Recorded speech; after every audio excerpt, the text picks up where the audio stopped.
Hey everybody, welcome back to the podcast, episode 100 of the Noel Casler podcast. We made it, folks. 2 years worth of podcasts. Thanks for listening. Thanks for all the support, all the t-shirts you purchased, and all the kind comments. It's been a minute, but I'm back here and broke out the McAllister, one of my favorite guitars, as you've heard. Got a little band-aid on my forehead. That's why I'm wearing a hat. For those of you watching on YouTube, had a little cancer thing taken off my forehead last week, or yesterday rather. It's been a couple weeks I've been dealing with it, but it hurts. I can't raise my eyebrows, so I'm gonna not get excited, okay? I'm gonna try to do an hour of political talk without getting excited. Good luck. But I feel like we're in a period of overload, right? There's that term of flooding the zone. It kind of, it's akin to what Naomi Klein was writing about. I don't know if you ever read her book about like the shock doctrine and stuff. There's so much crazy stuff going down that we're losing sight of it, right? Just in the past few weeks. I mean, take the Trump TownHall, which we'll get into, but in that same week, you found out that Kristen Sinema was going and running marathons and writing it off to her campaign, right? She would go run the Boston Marathon and then, hold an event with some kind of private donor and then write, the whole week's stay at the Ritz-Carlton off and stuff. You're talking about just, outright grifting and lying and doing it through your congressional campaign. And it comes out and you don't even hear about it because so many other bad things are happening. And that's a chaos agent that we have amongst us in the Democrats. Just as we had the woman down in North Carolina who just voted with the legislator to have this draconian, abortion ban overriding their governor. So, that stuff is dangerous, and those sort of bad actor chaos agents are deeply implanted into the American political landscape at this point. And that's what terrifies me the most, because it's the ones you're not even thinking about, and the actions that, that are being taken at the local level, like Harris County, for example, in Texas. They passed a law that they don't have to honor the election results of Harris County. They did it through, a technical clause saying any county with more than 3 million people in it, which is Houston, right? It's the most populous place in Texas. So they don't outright say, because Houston is predominantly, has more immigrants and African Americans than the rest of our state, we're not going to honor their votes. But that's what they're going to do. And I think during the next election, it's going to be very scary when all that stuff comes at us at once. And I feel like we had a preview of that last week and this week. Even this morning, you had Marjorie Taylor Greene, offering articles of impeachment against Joe Biden and Secretary Mayorkas and Merrick Garland, just like a crazy stunt, at which she also took the time to say she felt threatened by Representative Bowman, Jamal Bowman, who's from Brooklyn, who calls these people out on their BS all the time in person because he's from Brooklyn. He's a smart, caring guy, former high school principal. He's caring about these issues the way most adults should, right? With the interest of protecting our children because they're getting slaughtered in schools. So he's calling out the hypocrites that pose with the AR-15s in their campaign ads. And Marjorie Taylor Greene was like, I feel threatened by him. He's a big, scary black guy. And calling me a white supremacist is like using the N-word. No, it's not, and the N-word came from white supremacists. It came from the cracker-ass country that we've had for so long and that we somehow thought would just go away. and it never really did, but we sort of wrote it off. Those of us who didn't have to spend a lot of time on the road didn't really understand. If you're from New York or California or an East Coast state, you don't really get what it's like, in middle America or, southern states. As I've said before on this podcast, like you go work in a venue and you spend time talking to like a white security guard backstage in Indiana or something, which I would do after the Obama election, and I could not believe how openly racist so many Americans were, white Americans. I mean, these guys would use the N-word to me, and I'd freak out. I'd be like, what are you doing?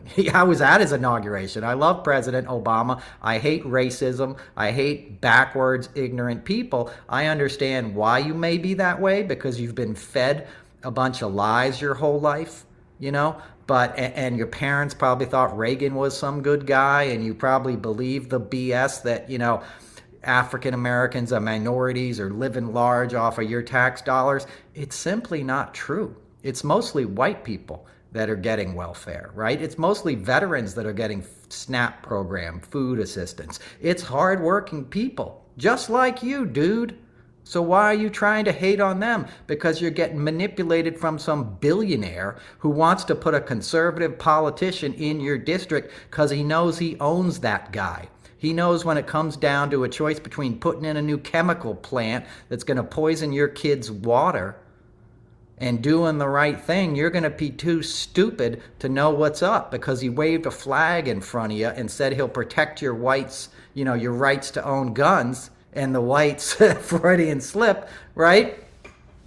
And go after, the welfare queens, right? As Reagan so, famously coined the term, speaking about a woman in Detroit. It was all lies. It was an elderly African-American woman, and that is what kick-started his surge in popularity in the Republican Party, and they've all followed the model ever since. Lee Atwater, who was a campaign strategist, real kind of dark arts guy, like a Rick Wilson type now. Rick Wilson's the guy who got Max Cleland kicked out of Congress, a Vietnam vet who'd lost his legs, who had to spend hours every day just getting ready to start his day, and was a brilliant legislator and served with honor, and he was replaced by Saxby Chambliss, a rich asshole who wanted the seat because big business wanted the seat, and they hired a mercenary like Rick Wilson, and he got him kicked out. And obviously, Rick went on to, fight against Trump as long as you gave him $60 million.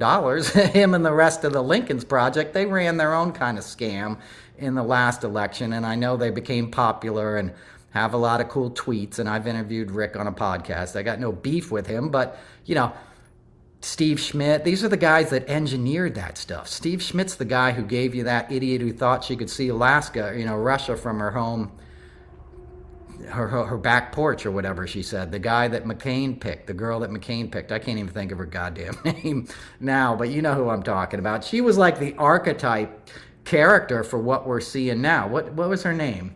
Pretty, she looked like, what's her name on SNL?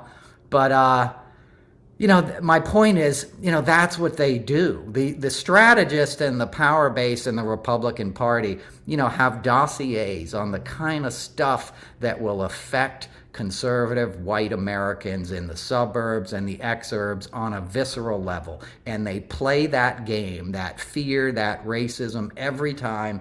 And then these guys vote against their own interests. And then the country gets all messed up. And then a Democrat comes in and cleans it up, right? But he can't clean everything up in 4 years or 8 years. So a lot of that stuff remains. And the things happen and things get bad. And then the Republicans are able to flip that, the bad stuff that happens back on the Democrats, even though their policies created it. They're able to flip it back on the Democrats and win re-election. It's this seesaw thing that's been going up and down for 40 years at this point. And, it's awful. And now we're sort of doing brinkmanship with the debt ceiling limit. I was on a call with Vice President Harris today at the White House that they did with some, people that they call leaders in the community in outreach. I'm not, I'm not a leader by any chance, but you guys know I got to go there, and I get looped in on these things, and they're just giving us the director of policy, the director of budget. They're just giving us sort of the internal talking points. And VP Harris, who I greatly admire, Kamala Harris, was on the call, and she spoke for about 10 minutes.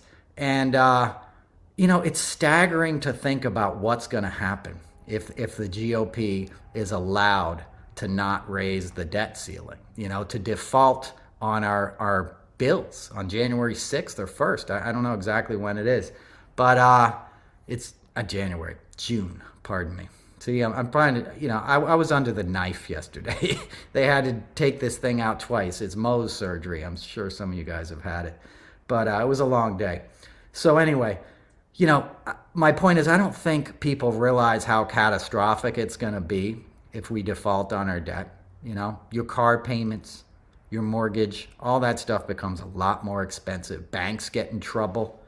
People get fired. Millions of people get fired. People go out of business overnight. It's a dangerous situation, completely unprecedented. It's never happened before. We've raised the debt limit over 70 times. We did it 3 times under Trump. Trump himself ran up 25% of the debt that we're talking about, right? That the GOP's complaining about under the guise of being fiscally conservative. They're not talking about their guy created 25% of the debt, right? How long's the U.S. been around? Like 300 years or something? 25% was put on the tab by that dude in 4 years. The guy who spent $150 million golfing, that he poured that money into his own golf clubs while he was president. Did the GOP complain about that? Did they bitch when he was getting on Air Force One every weekend and flying down to Mar-a-Lago so he could walk around and get clapped at by a bunch of ignorant idiots that spent money to get access to the president, and a bunch of foreign operatives and Chinese spies, as they like to, throw around the term? They were all there at Mar-a-Lago. It was a grifter's buffet.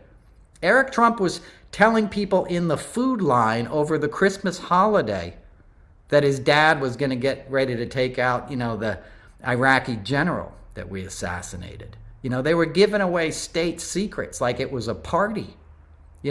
It's like if I got to go backstage somewhere and then told my buddies about it, like, hey man, you wouldn't believe what they had. Like that's kind of what the Trump family did to being in the White House. They weren't there to serve this nation.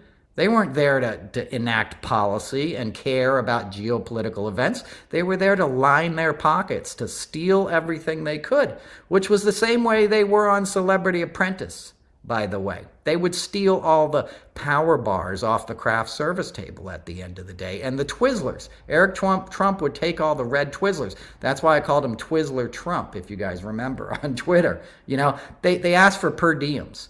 Imagine being a billionaire's son and asking for a per diem. And Don Jr., Scrump as I call him, got busted twice for double dipping on per diems. Like, I didn't get my per diem. Can I get it again? We're talking about $100 cash. You're the scion of a billionaire, right? You guys have your name on half the buildings in New York City at this point, right? What do you need the $100 that's meant to feed crew members, But that's how they are, and that's how they were in the government. And the rest of the GOP saw that and said, sign me up, buddy. I'll take some of that grift. And the sort of people behind the scenes, your Koch brothers, your Leonard Leos, the people that sort of anoint the oligarchs, were all too happy to send in this latest series of clowns to D.C. because Trump showed them that a major distraction was a major asset. And I used to make this analogy about Trump. He was like somebody who walked into a store and flopped down on the floor and pretend to have a seizure or something. Foam's coming out of his mouth. He's freaking out. So everybody runs over to see what's going on. And then, Ivanka and Jared slip behind the counter and empty the cash register. That's sort of the model of the GOP. That's what they're doing. It's like, hey, look at Nancy Mace. Look at MTG. Look at Bobo. Look at Clay Higgins, who manhandled a kid yesterday on the Capitol grounds. I don't know if you saw the video, but he's pushing this kid physically, assault and battery. The kid could make a case for it. He's a member of Congress. He's putting his hands, on some kid, some child journalist. It's like 20-something, like not a kid, but a young man, obviously, and not somebody that a grown-ass adult should be putting his hands on, especially adult with the title of representative, U.S. representative behind his name. But he knew it would be a clip for him, and he was trying to impress Bobo, because they're all tripping over themselves to be the next suitor for Lauren Boebert, now that she's leaving her husband. And by the way, excoriated everybody on Twitter yesterday to give them their privacy. And if you remember, her husband whipped his junk out at a bowling alley in front of a bunch of teenage girls some years ago, one of which was Lauren Boebert, who later went on to marry the guy. So the dude's a freak. He can't stay out of the headlines in Colorado, and he's getting dumped, just like MTG dumped her husband that, she cheated on in the back of a strip mall gym with a tantric sex guru. All true. Nothing I just said is untrue. But these ladies got to D.C. and they started palling around with their fellow GOP congressmen because it's all a big grift. Marjorie Taylor Greene was worth like $1.5 million before she, when she entered Congress in January of 2020. Now she's worth like $38 million. And nobody can explain how she got such a return on her investments. Like, where did that money come from? That's a big difference. There's a big difference between $1.5 million and almost $40 million in 4 years.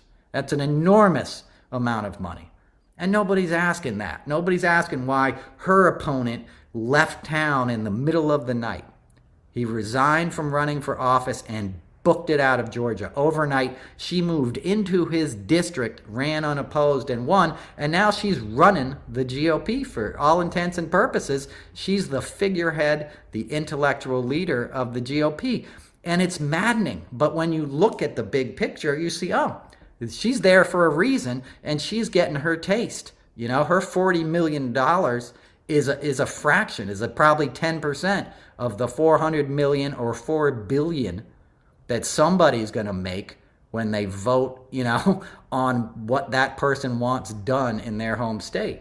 It's just like Lauren Boebert. Her wealth increased too because she sits on the Natural Resources Committee, right? That's the committee you want to be on if you want to drill in Colorado, if you want to run a mine, right? You want somebody who's favorable to you. And politics has always worked that way.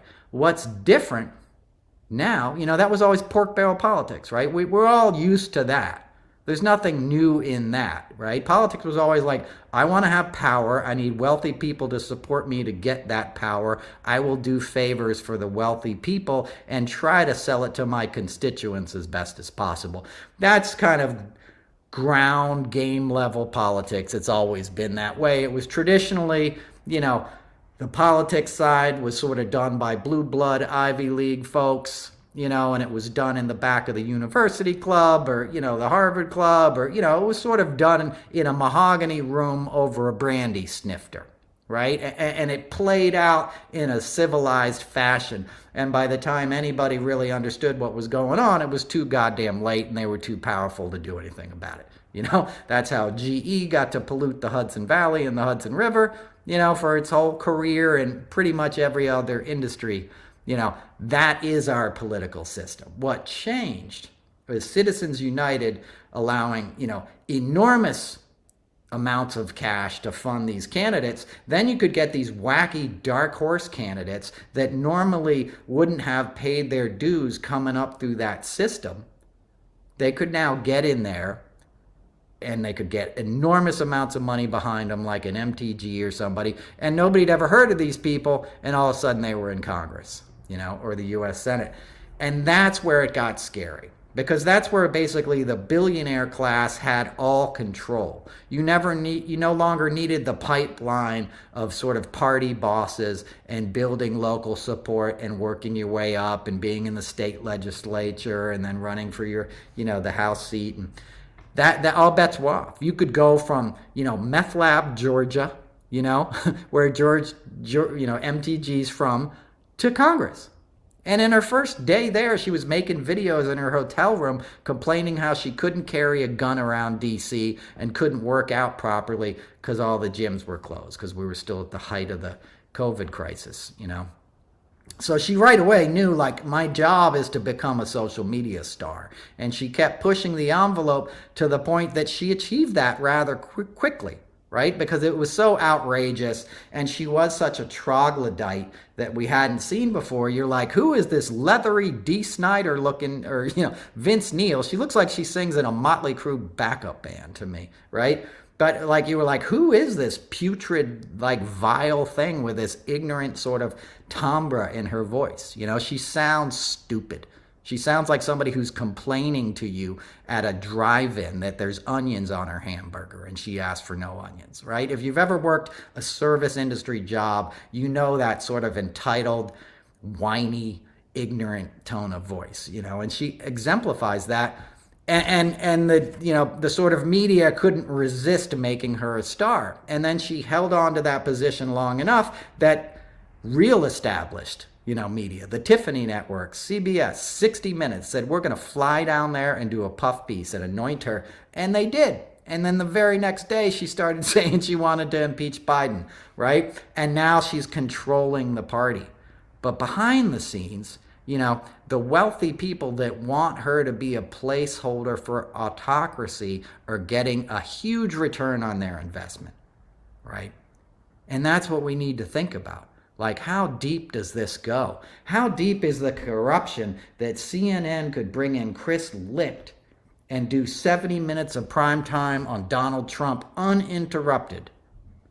You know, Caitlin Collins tried to push back, but she was no match for him. He knew it. That's why he agreed to have her. She's pretty. She looks like a sorority girl from Ole Miss or something, or Alabama. I guess that's where she's so famously from, you know, or went to college. And, you know, she worked for the Daily Caller. She had no problem promoting George Soros anti-Semitic screeds on Fox News prior to her anointment by CNN, you know, and I've really got no beef with her. She's entertaining. She's pretty to look at. Right? But she's got no place standing across from a guy who tried to overthrow the government because he didn't like the results of an election, who's under up-teen indictments as we speak and hopefully has some more coming down the pipeline. Who is she to go up against him? Right? And he'd been convicted the day before in a civil trial of raping E. Jean Carroll. I know E. Jean. I know Robbie Kaplan. I know Lisa Birnbach, who testified, you know, in the case.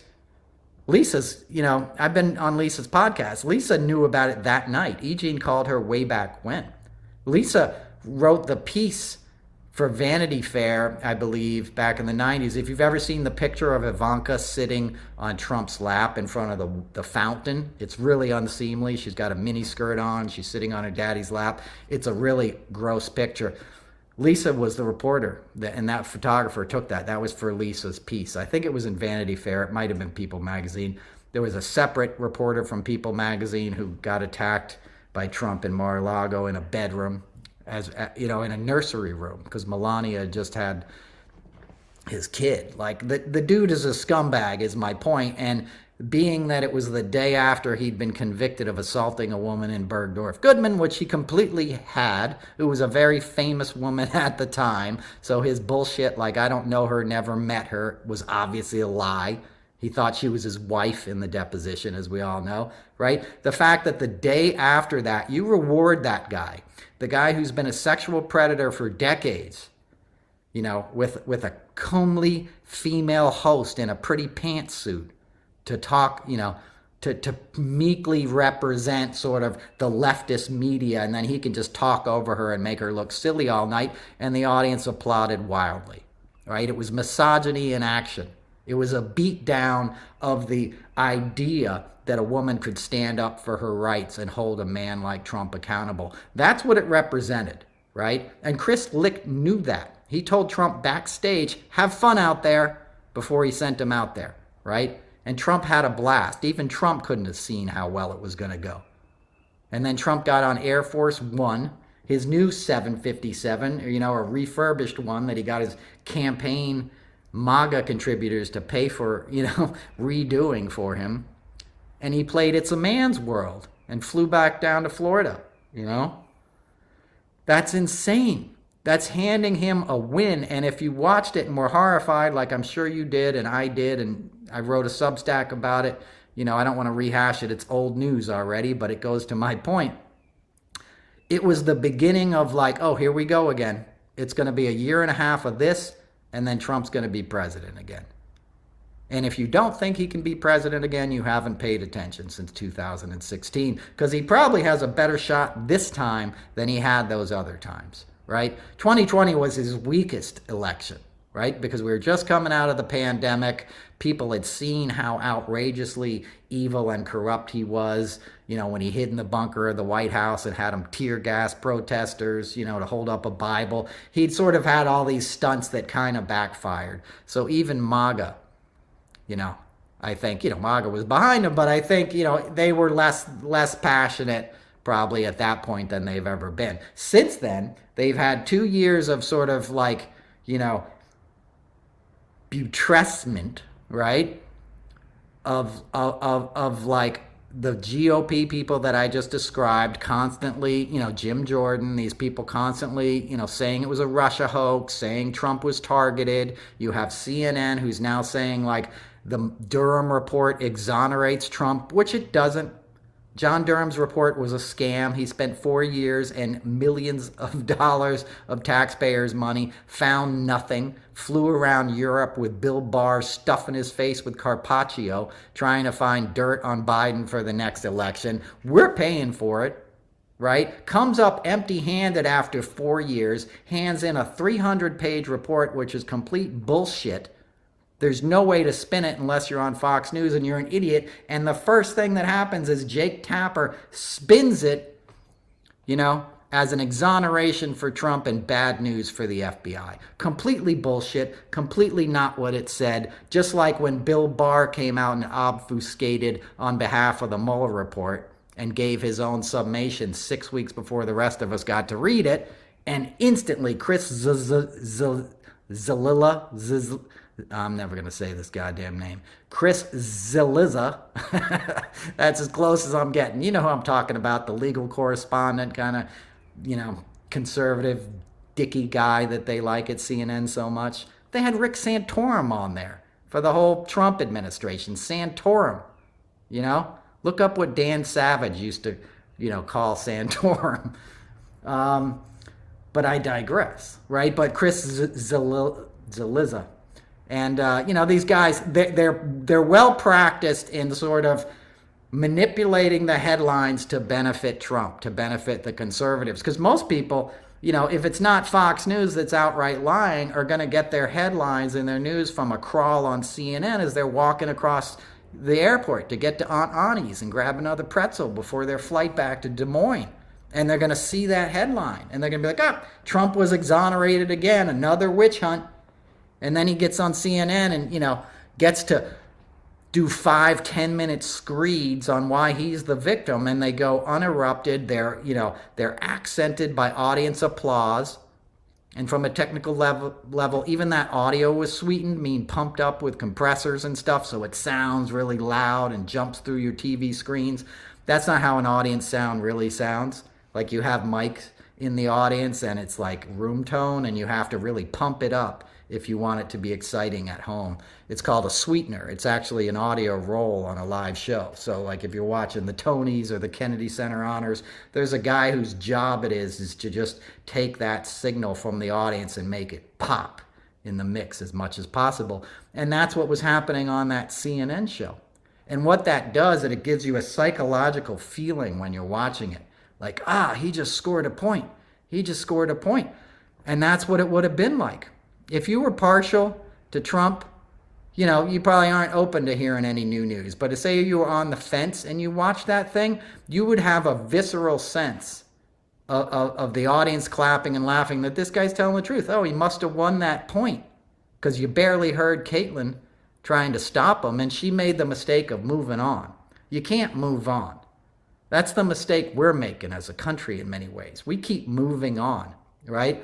If Biden's done anything wrong, it was sort of like the idea to have business as usual and put Merrick Garland in there and not really go hard on what had just happened, try to get back to people trusting the government. That ship has sailed. We were in a new world. You should have put Sally Yates in there, or somebody who was going to go in and be like, hey, if you were appointed during Trump's administration, raise your hand, okay? Get your shit and get out of the building. You know, when I sort this all out, you can come back. But you're not staying. Chris Wray ain't staying. He was appointed by Trump, right? Now Trump's attacking him and the FBI. That's why you don't leave him there. Because even the people that you think were legit, like career people, were put there for a reason by Trump. And he'll use them on either side of the coin. They'll be an asset to him until they are not. And then he'll turn on them. And by leaving them in there, you allow him to do that. It's like an unexploded ordnance, you know?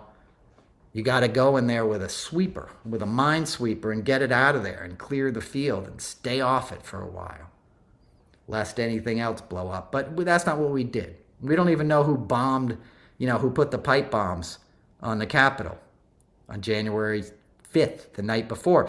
MTG obviously matches the description in the video we've all seen. Same gait, same shoes. She's tweeted some things which I called her on years ago, where she had said, I forget exactly, you know, like who had put the pipe bombs there on January 5th, and you know, they were only discovered on January 6th. You know, so she was sort of revealing that she had some inside information. We never learned why Lauren Boebert was given private tours, why all these others were, right? We were sort of like, hey, we're going to move on now. And, you know, Biden and Harris have done a great job of passing wonderful legislation. You know, the infrastructure bill, right? The interest, you know, the Inflation Reduction Act. You know, all these kind of things put our economy back on course. We have the lowest unemployment we've had for Black Americans. You know, there's an equitable recovery happening in America 3 years out from a global shutdown. So that in and of itself is a miracle of management, of wonkish, serious, you know, put my nose to the grindstone, listen to the smartest people I can find, you know, make some hard choices and get it done. Management. Right, so they're kicking that ball through the goalposts every day. It's a miracle what they're accomplishing. What they're not doing, and what the Department of Justice didn't do, is read the room properly. Is understand that a lot of Americans weren't able or ready to move on from January 6th. And if we don't address it and hold the truth up to them in a way that's sort of undeniable, if we don't solve this issue and clearly explain what happened before the next election, they're going to use it against us like jujitsu. And that's what's happening now, right? Judo, rather. Judo is when you use the weight of your opponent against them. That's sort of what's happening when Trump is like, hey, these guys are heroes that are being held in D.C. jails for attacking the Capitol. They're being mistreated. They're being horribly, you know, punished for just being patriots and good-hearted people. And he was getting claps for that. He said he would pardon them. These guys were defecating in the halls of Congress. They were beating cops to death with flagpoles, you know, and fire extinguishers. You know, they were trying to find Nancy Pelosi and AOC so they could kill them, let alone Trump's own vice president, who they wanted to hang, who's always wanted to be hung and never was, you know, and missed his opportunity. But, you know, Trump's able to spin that. Trump's a master of that. He has oppositional defiance disorder. Anything you say to him, he's got to say the opposite. And that's actually serving him in this political realm. Because his base, let's face it, these guys are dumbasses. They're so ginned up on hatred at this point, they don't care. All they want is the red meat of liberals are bad. LGBTQ people are grooming my kids. Democrats are trying to take my guns. You know, it's the same pablum over and over, and they eat it up, right? Because it plays into the world that they're living in, that their entire culture defines. As I've been trying to say every week, drive through a city uptown, a town upstate here in New York. You know, the streets are lined with, these are our veterans on flagpoles. We didn't used to do that. You know, that's not a diss on the veterans, but you didn't used to sort of have these pictures, you know, that are like of the person on the flagpole with a flag. You know, it's meant to give you the image, this is a conservative patriot town. You know, this is a pro-cop town. This is a pro-military town. And who co-opts that ideology and iconography, right? The Republicans. Because then when it's time to run, they say, hey, the Dems are weak on vets. The Dems are weak on crime. Vote for me. And what happens is the opposite, right? The GOP is the ones who are trying to cut veterans' benefits right now. That's the only thing they're offering to do. McCarthy, besides putting in, you know, more work requirements on SNAP and stuff, which, by the way, was done under Clinton. They've always been there. They were a dumb idea when he tried to do it. They're an even dumber idea now. If you need help, you should get help. You don't have to go out and work a few hours a week for your health care or the food you need to feed your kids. Take that time and work on yourself, you know? You don't have to go do some stupid thing, sweeping a floor somewhere. Nobody needs that. You know, you need to feed people. You need a minimum basic income in this country if you're born in it. And if you don't think that's right, you don't understand how much you're paying for not having that. If you think you care about crime and all these issues, try addressing the things that cause the crime.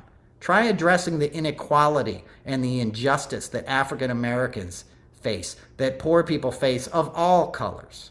Right? You know, address the mental health issues and the addiction and all the healthcare issues and violence and all the stuff that stems out of trauma. And it's traumatic being poor. It's not easy. It's not some country song where we didn't have much, but we were growing some carrots in the backyard and daddy shot a squirrel and we all sang around the dinner table. That ain't what being poor is like in America. You're not going to subsist off the land, you know? You're going to get preyed upon. You're going to go cash your check and somebody's going to take 10% of it just to cash it because you don't have a bank account. You know, you're going to get punished for being poor because nobody wants to go after the rich because the rich pick the leaders. They pick the politicians. You're not going to look at them. It came out this week that the IRS audits black people at a higher rate than white people. Now, black Americans don't have an outsized, you know, chunk of the wealth in this country. I don't think anybody would argue that, right? So why are they getting the outsized, you know, amount of audits? They're still a minority in terms of population. Why are they getting audited more than anybody else? Because the IRS is going to pick on people that they feel like won't punch back. You know, the federal government under conservative leadership, you know, is picking on people that they should be helping because it appeals to the base. The meanness appeals to the base. That's why everything is trolling. Everything is snark. And that's what Trump was exemplifying in that town hall. It was just like a snark fest. And people loved it. And that's what I think the heart of the matter is. And that's what scared me the most, is that Trump is a, you know, MAGA is a cult right now, right? It's a cult of personality. Right? It's all run under Trump's personality. And what we saw in that CNN debate was Trump's personality. You know, it was like a reintroduction of here's the guy in his public form doing what he does best. And people are like, yeah, give me some more of that. I miss this guy. You know, and she wasn't armed with any facts to call him on anything. When they talked about the debt ceiling, she should have said they raised it 3 times under you and you contributed 25%. You know, of the national debt. What do you say about that? She meekly said, what do you know, you wouldn't say that if you were president, or you didn't say that when you were president. And he goes, yeah, but I'm not president anymore. Wink, wink. And the audience loved it. Ha ha, no responsibility, being an asshole. That's our guy. That big fat orange guy in the diaper. Need to get him back in D.C. so he can go golfing again. You know? That's what was so disgusting, because you don't have to have a master's degree in media to know exactly how it was going to go. And that's how it went. When are we going to learn? And CNN was gloating about it the next day. You know, that was the maddening part, is that instead of saying, we really screwed up, we're sorry, guys, we did a disservice to democracy, and perhaps a really dangerous one if we do have a default on the debt, No, they said, hey, who are you to judge us? You needed to see this, buddy. You know, Anderson Cooper, a socialite, you know, who at one time was, you know, a decent kind of people's journalist, right? That's what he was famous for, is going to Cambodia, and he did a great job during Katrina, you know. He made his bones doing good stuff. I like the guy. I worked on CNN Heroes from the time it was, you know, from its inception until I think 2018. I quit when they bailed on Kathy Griffin. I went back one other time as a favor to a friend, but, you know, last time I was there, Carson has like a handler for his dog. You know, like he turned into total diva guy. And, you know, I'm glad he's got kids now. As I said, you know, I got no problem with Anderson or who he is beyond like, what are you lecturing us for about living in a silo, bro? You live in a firehouse, man. You have a whole townhouse in the village. You know, you have more money than God, and you've always had that. Your mom is Gloria Vanderbilt, bro. Your family is one of the original, you know, industrialists, right? Half of Carnegie Hill is your great-grandfather's old mansions, you know? So you grew up in limestone in prep schools, you know? So don't tell us we're in a silo and we needed to see Trump, but they got touchy, you know? And he was probably extra touchy because he also has a contract with 60 Minutes, who did the puff piece on MTG. So they're like, hey, we're tired of the criticism, you know? Let us do our jobs. And their jobs are like hopping on a private jet at Teterboro and giving somebody who does not have the best interest of democracy at heart free airtime and sanitizing them and whitewashing them for the American people. And that's what they're doing. So don't get snippy when we call you on it, because we've seen how this goes. We saw the Capitol almost burn on January 6th. We saw people attacking it, and we're traumatized from that shit. We've never really dealt with that. You know, back to the Biden stuff, like, that was crazy. You know, the whole pandemic was crazy. The whole 2016 to 2020 was nuts. That's a period that is going to come to define many of our lives. There's a before and after, just like how you felt about 9/11 and stuff. You know, this even more so, because this fractured the country, and you had to address that. You had to figure out a way right away, like, we got to glue this thing back together here, because the meanness is taking hold, and the exploitation from the right knows no bounds. You know, there's no low they wouldn't sink to, right? They defended him right after that, you know? Right after January 6th, they defended him. Kevin McCarthy flew down to Mar-a-Lago and kissed his ass. So even after that, even when you would hope that some of them would have had the guts to say, nah, I can't do it with this guy. I'm taking him out. I'm running against him. Like, there's no freaking way I'm supporting that clown again. They all clammed up. They all supported him again, including Mike Pence, who he tried to kill. They all defied subpoenas. They all tried to protect him and shield him from the investigation, you know, which the January 6th committee did to their best of abilities, but without any teeth, right? Because all they could do was refer to the Department of Justice. And we're still waiting on Merrick Garland. It's like I always said, time is not on your side. Everybody's like, hey, they got to dot the I's and cross the T's. When you come for the king, you better make sure you get him. Screw that noise. If you can't find something Trump did illegal right now to charge him with, what good is it? Because you're giving him the opportunity to get back into power. CNN's giving him the town hall. He'll take the rest of the goddamn country before you know it. And if they do default on the debt, God help us. And he basically told them that night, Trump did, these are your marching orders. You need to default on this thing. You know, that was very clearly in his mind and probably an objective of the evening for him. And that's terrifying, right? Because if they do that, as I said before, calamity that will, you know, be on par of what we saw in 2020 when the markets all went crazy at the beginning of the pandemic, right? We won't have the health aspect of it, but the economic stuff is what really freaks people out anyway. People will start shooting you, you know, over a loaf of bread in this country. You know, we saw that, right? So if they do that, if they sort of, you know, foist that kind of chaos on the American people, and now we got a year of economic calamity, that's gonna, that's gonna set the playing field for Trump, because that's what dictators do. I will restore you to glory and power and, financial solvency, right? That's a big part of Hitler's story, was obviously, the deal that we made, to end the World War I was completely messed up towards the Germans, and some smarter people tried to say, like, maybe don't do this, This is the Treaty of Marseille. I don't remember the exact treaty. I'm too deep into this. You guys, the thing they signed on the train, that stopped the war. That was like the terms that Germany had to accept forced them into sort of an economic humiliation that laid the groundwork for the extremism and xenophobia that Adolf Hitler was able to tap into. And he borrowed a lot from the KKK. He borrowed a lot from eugenics, which came out of Yale University. He borrowed a lot from what he saw in America and our issues with race. And it was like, if I could just meld this with the economic uncertainty and resentment, and sort of let these people know that they're the chosen ones, and pick a really good, in their minds, like, easy to pick on villain, which is anti-Semitism, right? They picked on Jewish people and said, the root of all your problems is, this Zionist global kind of conspiracy. Does that sound familiar? Do you know what I mean?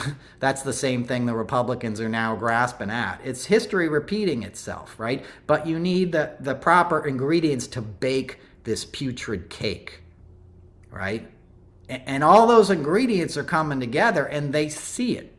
And that's why they're pushing it, right? So if we sort of get, if the American economy gets sort of decimated, because defaulting on our debt will be like an atom bomb.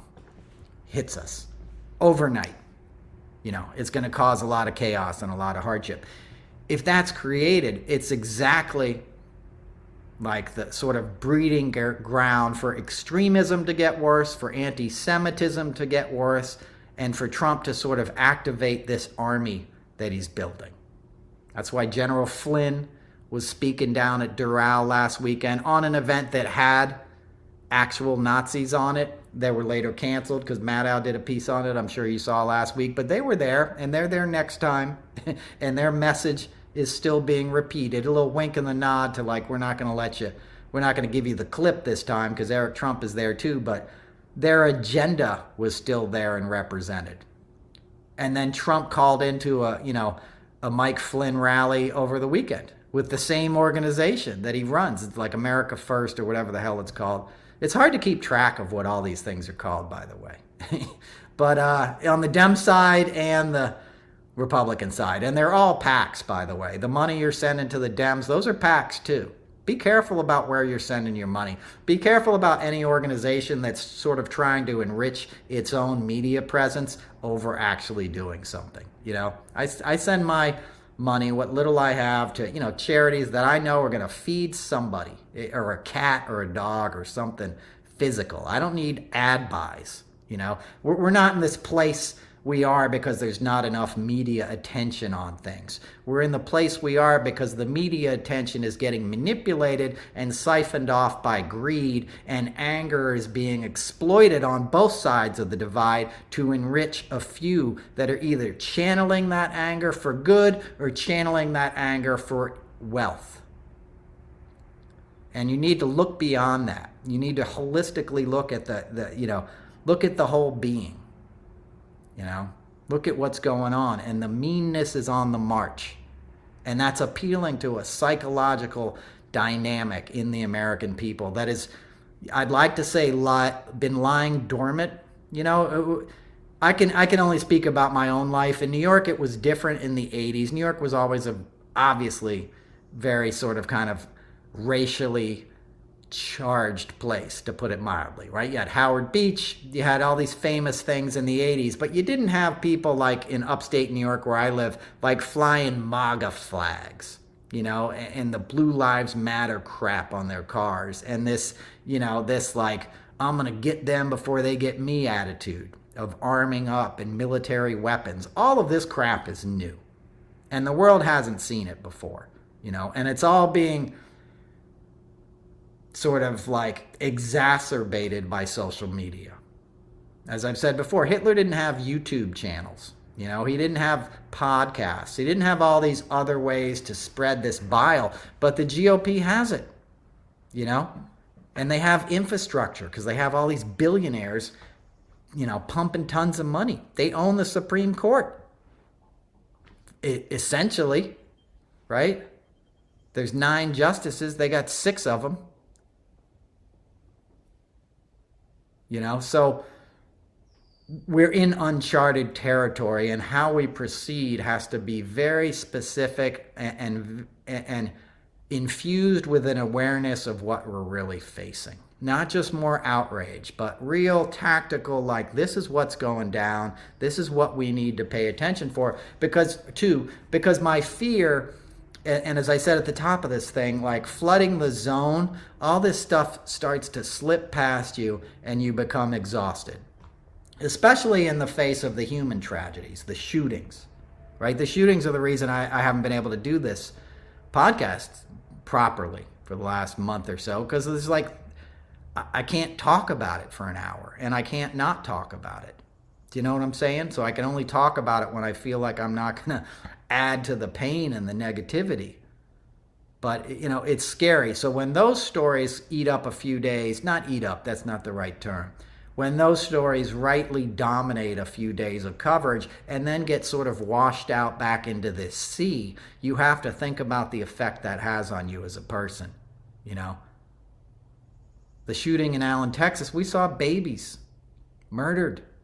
You know, people were sharing those videos thinking they were doing the right thing. They were not. It's not your child. You don't have the right to share that video. You know, you're only adding to the trauma by doing that. I understand your intention in doing it. I would not do that. I don't think anybody needs to see that. I think the people you think you're affecting by showing that don't care, and at worst will be titillated by it. Nobody buys an AR-15 because they're not sure what it does to the human body. They're buying it specifically for what it does to the human body. And they have a political party saying it's your right to do that to anybody you want, especially blacks and immigrants or gays, to use their terms, you know? That's what we're facing, you know? People aren't, you know, they're trying to get a bloodthirsty kind of like attitude in the American people, and they're trying to get like, here's the bone we're going to throw you guys, you know, the common guys. It's going to be okay for you to take out a black guy if you feel threatened, if you need to. That's why they're celebrating this Daniel Perry or Penny or whatever the hell his name is. The guy in Texas who ran into the protesters is Daniel Perry. The guy who said, I'm going to go out and kill me some Black Lives Matters protesters, and then rode his car into them and murdered one of them. That guy was Daniel Perry. I think it's Daniel Penny who strangled, you know, Jordan Neely. I hope I'm getting the name right. There's a lot going on in my head right now. On the subway, the Michael Jackson performer. I've seen that guy perform dozens of times. That guy was a fixture on New York City subways. He was in Times Square. He did an awesome Michael Jackson. And I worked with Michael Jackson twice, you know, if not more times, but on the VMAs and in the Rock and Roll Hall of Fame induction, you know, so like that guy was a character and a performer, and he brought vibrancy and artistic kind of life to New York City, and then fell on hard times and was unhoused and mentally in anguish and was expressing that pain on a subway, which is like becomes your living room if you're unhoused in New York City. And homeboy from Long Island decided to sneak up behind him and put him in a chokehold and end his life. And he's going to get charged with manslaughter, as he should, right? But now that guy's a hero. Ron DeSantis jumped in the fray, used a George Soros smear, and sent out a text and said, raise money for this guy. And they raised $2 million for him over the weekend, right? Because they're going to lift him up. Because that's the incentive. Hey, the common man can kill people under the GOP, and we got your back. That's why that little fat kid, you know, no offense, we all struggle with weight. What's his name? The little chubby little high school kid. I can't even think of his name. I don't even want his name in my brain, but you know him, Kyle Rittenhouse, right? That's why that little punk weasel became a celebrity in the GOP. The guy hadn't lost his baby fat. I'm not trying to fat shame or anything, trust me. I'm just, I'm pissed off. I'm pissed off because I can see it happening. You can see it happening too. They're making heroes out of these guys. And that's what they'll give the common man. You can kill somebody and it'll be okay as long as it's not one of our own. You know what I'm saying? That's what they gave them after the Civil War. Hey, yeah, you might have lost the war, but lynch all you want. Pack a lunch. Show up on Sunday with the wife and kids. Ain't nobody going to hold you accountable. And that's what happened. Forever. For hundreds of years. And it's still happening. It's coming back. And they're trying to bring it back. That's what MAGA is. Bring us back to our worst instincts as a country. Where ignorant white folks can mistreat those that they view as less than them or those who have a more precarious position in our society than they themselves do. Which is the ultimate scam, right? Because the rich guys are controlling everything. The dudes who were fighting in the Civil War were like poor Southern farmhands and stuff. They were getting sent into battle by dudes who went to West Point and had gold bayonets and shit and grew up in privilege. They weren't growing up in, Turkey Taint, Arkansas, right? But it was the Turkey Taint boys who they told to march across a field in Pennsylvania into sudden death, right? And the rest of the guys go back and strategize and, drink whiskey. They're protecting wealth. That's a lot of what the political, scene in our country has always been about. Give the exploited an enemy so they don't see who's exploiting them. That's the formula. And now that formula is infused with social media. It's infused with sort of trolls, unlike anything we've ever seen before, and people are getting off on that. And you can see the people out there in your lives. You see the guy who's less likely to let somebody in traffic and beeps at him or moves aggressively or, steps on his gas with his muffler pipe sounding like the blitzkrieg's coming to town. We're getting off on broken meanness. Silence is under assault. Nobody has peace anymore. I went out on Mother's Day and I was eating at a place by Connecticut, like a restaurant, bar and grill kind of thing, right across from the Long Island Sound. Beautiful, Sunday morning, beautiful little town. And like every other car that came by this place was jacked up, had the loud pipes, or it was somebody's motorcycle that was, it sounded like the freaking space shuttle taking off. I know loud pipes save lives. You don't need them that loud. You know what that does to babies and pets and you and me? Just that assault on our senses. Going to New York City now, I was there obviously yesterday, man. I couldn't even walk down York Avenue. Like the traffic and the soot is so bad. There's so many issues, industrialized issues that are going untreated, unremarked upon, that are beating us down on a psychic, cellular level. And it all takes its toll. And we have to come to a place of peace. You can't just ignore it. You can't just let it happen. You have to fight about it, but you have to be aware of it. We're getting past our beingness, right? We're getting past the sense of just being okay with the world. We're getting this amped up aggression, and it's scaring me because a guy like Trump, will exploit it all day long, and it's going to be too late. Watch the Waco series. I've been watching this Waco series on Showtime. It's really well done. The first season is obviously David Koresh and the story of Waco, and it has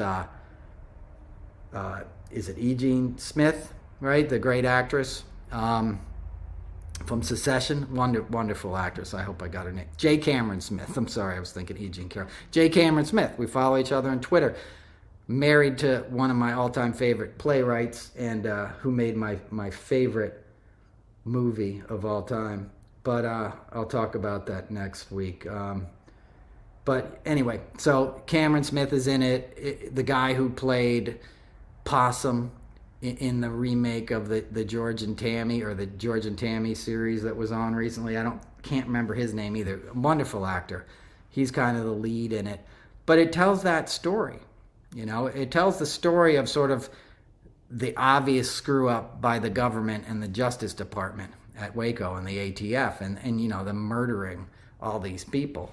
And that was like the fuel on the fire of the white supremacists. And sort of the second series is the aftermath, the trial and what happened in Elohim City, and Timothy McVeigh and all these scumbags who went on to murder 168 people there at the Murrah building. The overtones for what happened then compared to now, and it's obviously why they made this piece, are not just striking and alarming, it's like terrifying. Because now there's like 538 groups of the kind of group that carried out the attacks in Oklahoma City, right? Then there wasn't that many. And that's, by the way, why FBI leaders and stuff have been saying forever the greatest threat to America is white supremacists. That's why, Biden said it at Howard University over the weekend. It's a real threat, and it's metastasized. And they're out there, man. So a civil war isn't going to be like, what I was just talking about. It ain't going to be two armies facing off with each other. It's going to be like a guerrilla war.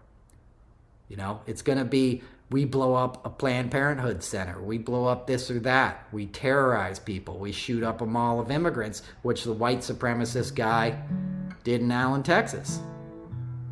And immediately the conservative media and Marjorie Taylor Greene tried to say he was Hispanic and had gang tattoos. Yeah, he had gang tattoos. He had a freaking swastika on his chest and an SS symbol. Same gang you belong to. Right, Marjorie? But they tried to sell it because it was embarrassing to them, and the Texas governor tried to cover it up. And now you don't hear about it. They were successful, right? It didn't really stay long in the news cycle. They didn't have press conferences. They followed the Uvalde model, and we're at like a year right now, as you're probably listening to this. It's in the next day or so, or just happened, from that tragedy.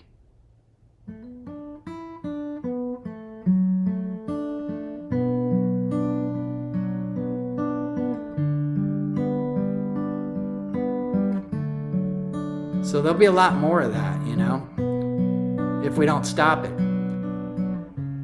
If we give into this kind of hate that they're pushing on us. So we got to be careful of the corporate interests that are going to do such an irresponsible thing like put Trump on CNN. Because we're at war already, right? It's like a soft civil war at this point.